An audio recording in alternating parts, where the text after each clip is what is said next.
Normally 1 जुलाई वो date होती है जिस डेट से एफबीआर की इनकम टैक्स रिटर्न सबमिट होनी स्टार्ट हो जाती है।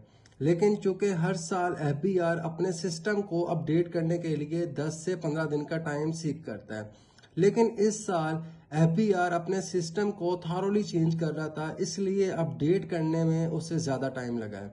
एफबीआर की तरफ से टैक्स रिटर्न की सबमिशन की जो डेट दी गई थी वो 27 जुलाई दी गई थी। 27 जुलाई के बाद सिस्टम अपडेट हो गया, लेकिन हर रिटर्न के अंदर छोटी मोटी इश्यूज भी आ रहे थे और टेक्निकलिटीज भी आ रही थी। एफबीआर को जब ये बार बार शिकायत मौसूल हुई, एफबीआर ने दोबारा अपने सिस्टम को अपडेट करने के लिए टाइम सी किया। अब ये टाइम जो है ये 8 अगस्त से लेके 10 अगस्त तक है, यानी कि 10 अगस्त के बाद प्रॉपरली सिस्टम उम्मीद की जा रही है कि अपडेट हो जाएगा और प्रॉपरली टैक्स रिटर्न जो है वो सबमिट होनी स्टार्ट हो जाएंगी।